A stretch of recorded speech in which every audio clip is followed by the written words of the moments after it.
Agora, o brabo, o youtuber, ele que é influenciador policial também, o grande Pracinha. Fala, mestre, muito obrigado pela sua presença aqui.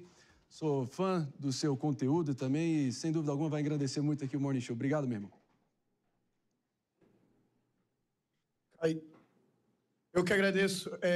Antes de mais nada, agradecer aqui o convite de vocês, Marinho, Tarso e os demais integrantes aqui da bancada do Morning Show. É um prazer, não queria estar nesse momento aqui. Claro. Um momento triste para a realidade do Rio de Janeiro. Eu queria pontuar sobre a questão que o ministro disse, né? E você mesmo lembrou sobre a questão dos eventos que acontecem no Rio de Janeiro. Para cuidar do tráfico de droga é de responsabilidade do Estado, mas quando se tem visitas, a responsabilidade é federal, né? Eles entendem que a federação tem que se intrometer.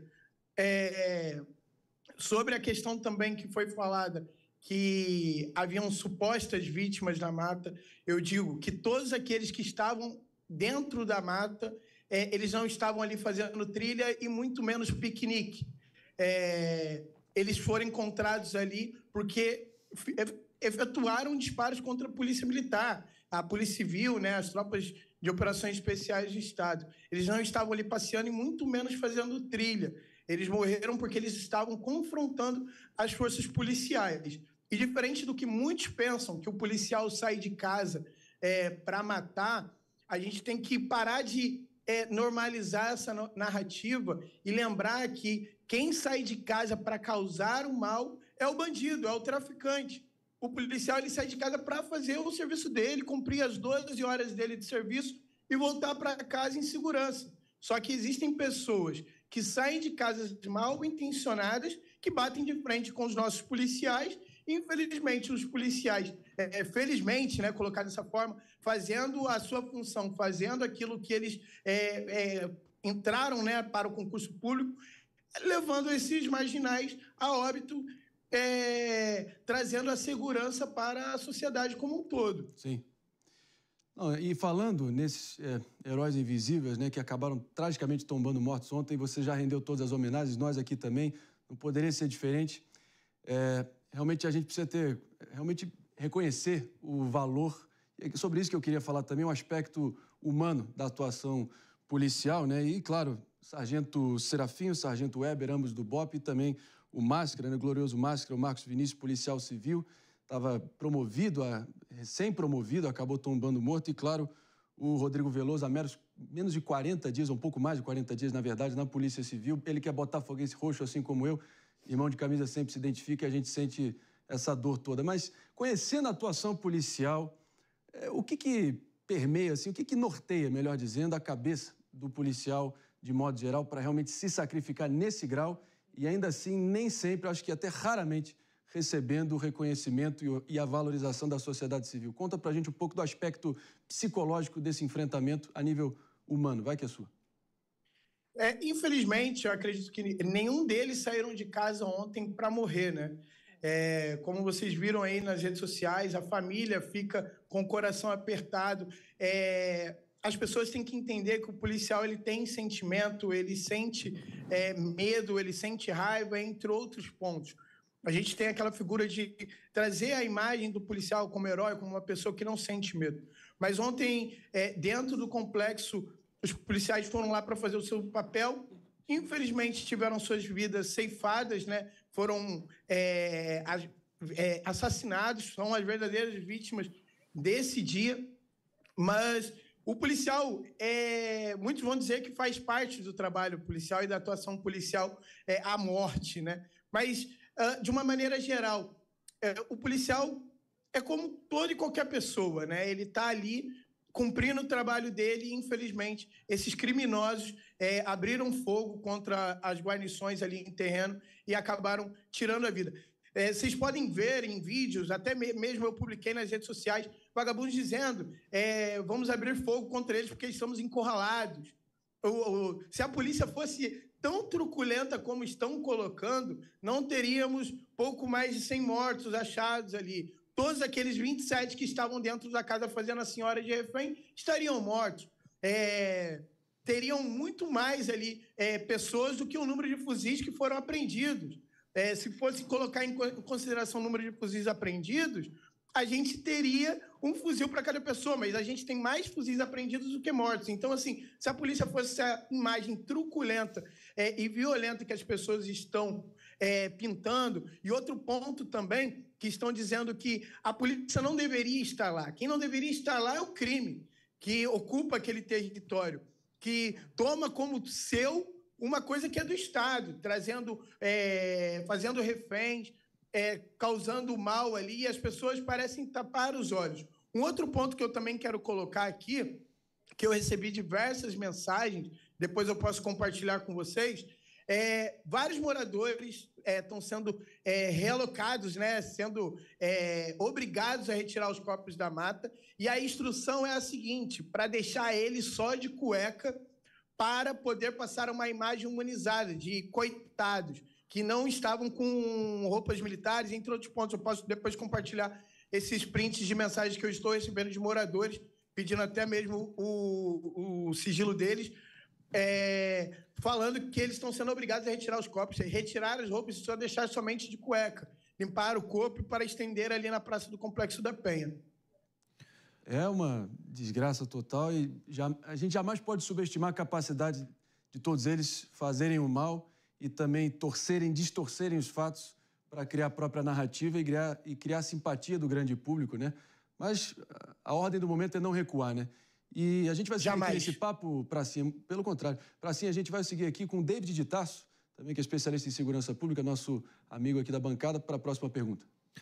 E o Pracinha conhece muito bem a realidade do Rio de Janeiro, afinal atua por lá, né? Eu gostaria que você enfatizasse qual a principal dificuldade de vocês, que são praças. Praça, para quem não sabe, né, no jargão popular, são pessoas de baixa patente, que compõem a polícia militar muitas vezes. Então, são soldados, sargento, por isso até mesmo é que utiliza esse nome nas redes sociais, o Pracinha. Mas de que forma que você pode destacar para a gente quais são as principais dificuldades realmente em relação ao trabalho na atuação?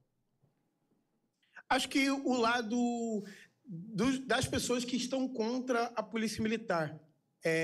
Existe a dificuldade de terreno, mas essas pessoas que compram essa narrativa errada e atacam os policiais dizendo que foi chacina, que foi massacre. A gente vê, por outro lado, a desinformação nas redes sociais, vários influencers, artistas que têm noção do que realmente está acontecendo lá, pessoas que vieram da comunidade, passar essa realidade que a polícia foi lá para causar o mal, nas letras das músicas. Hoje a gente vê cada dia mais as músicas, as trends ali da internet, sempre promovendo o crime. Parece de forma discreta, né, velada, mas todo dia que passa, grandes artistas sempre promovendo essa cultura, essa narcocultura e trazendo levantando essa barreira entre a sociedade e a polícia, sendo que a polícia, ela está certa na história. Só que a gente sempre gosta de trazer essa realidade de que o menino ele não teve opção, que o jovem ele não teve escolha. Até mesmo quando vocês estavam falando um pouco mais cedo sobre o Oruan ele vai acabar sendo eleito pela massa de votos dele. Outro ponto também que ele fala, né, que quando se tira o fuzil da mão desses jovens, eles são só seres humanos, mas eles esquecem que o mesmo fuzil apontado para o peito do policial também se esquece que existe um ser humano do outro lado. Então, acaba colocando e levantando essa cultura contra a polícia. Que é uma desgraça, né? É um ranço cultural que a gente tem que lidar diariamente. Mas, Pracinha, só fazendo a pergunta aqui para a nossa audiência conhecer um pouco da tua trajetória. Onde é que você cresceu no Rio de Janeiro? Só a título de curiosidade aqui, você vai entender a sequência da minha pergunta. Muita gente querendo também, Marinho, saber o nome dele, porque, né, nas redes sociais ele é conhecido como Pracinha, mas aí... Mas aí fica a critério dele também. Fica a critério. Esse aí é um mistério que muitos vão penar um pouquinho para saber o meu nome. Tá mais que eu cresci na região de Jacarepaguá, né? Eu não sou natural do Rio de Janeiro, eu sou natural do Paraná, mas eu chego no Rio em 2004. De 2014, eu moro numa localidade em Vargem Grande. E há uns 2 anos atrás, essa comunidade, ela não era uma comunidade em si, ela foi tomada e eu fui convidado a me retirar. pelas vítimas, né? Elas pediram licença porque a minha presença ela não era muito ilustre na localidade, né? Era uma área tranquila e foi dominada pelo tráfico de droga.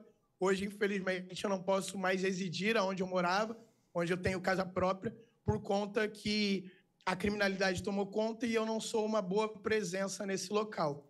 Mas a pergunta é, apesar desse teu histórico, irmão, ali, Zona Oeste, a gente está até recebendo informações que até, normalmente, pelo menos a jurisdição ali, o perímetro da Barra da Tijuca, na Zona Oeste do Rio, ainda não tinha sido devidamente infiltrada pelos milicianos e pelo tráfico, né? Pelo menos ali na fronteira com o Recreio dos Bandeirantes, aí mais adiante para Vargem Grande, Vargem Pequena, enfim, Freguesia, Curicica e companhia, aí a situação é mais profunda, mas ao que tudo indica, isso também já está vindo para cá. Outra coisa que eu queria para cá eu digo no sentido Barra da Tijuca, no Rio de Janeiro. Agora, complementando aqui, muito do que a gente ouve da realidade é que essas facções narcoterroristas, como o Comando Vermelho, ADA, Terceiro Comando Puro, eles acabam, de alguma forma, aliciando a população que vive nas comunidades que eles dominam, dando bicicleta, brinquedos, bonecas. Você acha que isso realmente acaba gerando essa cumplicidade com os moradores? Ou, se dependesse dos moradores, eles